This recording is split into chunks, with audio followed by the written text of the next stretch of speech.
નમસ્કાર સરકારી કર્મચારીઓ અને પેન્શનર્સ મિત્રો, સ્વાગત છે તમારું આજના ડીએ વધારા એટલે કે મોંઘવારી ભથ્થા વધારાના સમાચાર સાથે આપણી ચેનલમાં, જેનું નામ છે ગુજરાતી જીકેની જમાવટ. તો 1 જાન્યુઆરી 2026થી મોંઘવારી ભથ્થું કેટલું વધશે તેને લઈ અને હાલમાં 1.20 કરોડ કરતાં વધારે કેન્દ્રીય કર્મચારી અને પેન્શનર્સોના મનમાં સવાલ થઈ રહ્યો છે.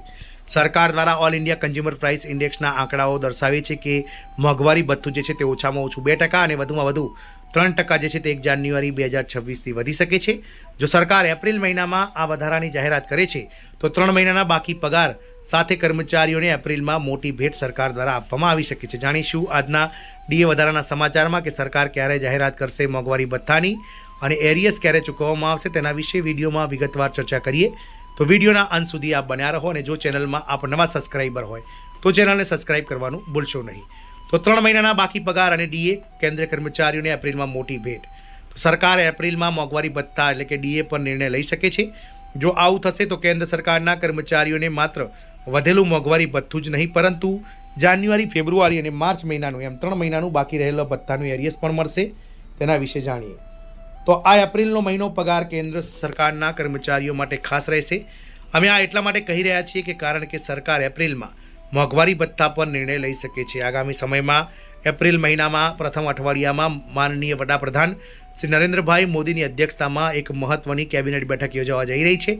આ બેઠકમાં સરકાર સત્તાવાર રીતે 1 જાન્યુઆરી 2026થી મોંઘવારી ભથ્થું અને મોંઘવારી રાહતમાં કેટલો વધારો કરવામાં આવશે તેની પણ ચર્ચા કરી શકે છે. જો આવું થાય તો કેન્દ્ર સરકારના કર્મચારીઓને માત્ર વધેલું મોંઘવારી ભથ્થું જ નહીં, પરંતુ જાન્યુઆરી, ફેબ્રુઆરી અને માર્ચ એમ 3 મહિનાનું બાકી એરિયસ પણ મળશે. મોંઘવારી ભથ્થું કેટલું?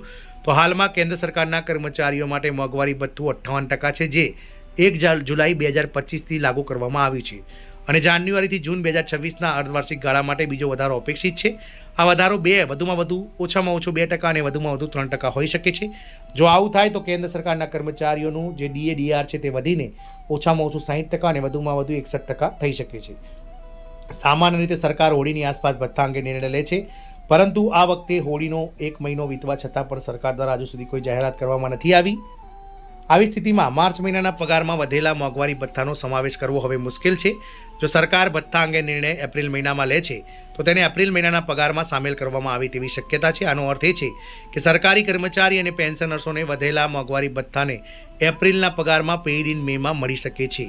તેમને બાકી રકમનો લાભ પણ મળી શકે છે. જો એ નોંધવું જોઈએ કે મોંઘવારી ભથ્થામાં વર્ષમાં 2 વાર સરકાર દ્વારા સુધારો કરવામાં આવે છે. 1 જાન્યુઆરી અને 1 જુલાઈના રોજ સરકારના કર્મચારીઓ અને પેન્શનર્સોના ડીઆરમાં સુધારો કરવામાં આવે છે. આ વધારાથી લગભગ 50 લાખ જેટલા કેન્દ્ર સરકારના કર્મચારીઓ અને 65 લાખથી વધારે પેન્શનર્સોને ફાયદો થશે. તો બાકી લેણા કઈ રીતે મેળવીશ? તો મોંઘવારી ભથ્થામાં વધારો કરવાનો નિર્ણય જાન્યુઆરી 2026થી અમલમાં આવશે. તેથી કર્મચારીઓને જાન્યુઆરી, ફેબ્રુઆરી અને માર્ચ મહિનાનો બાકી પગાર જે છે તે એરિયસ છે તે મળશે. આ બાકી રકમ પગારની સાથે મળવાની શક્યતા છે. 8મા પગાર પંચની પહેલી જાહેરાત.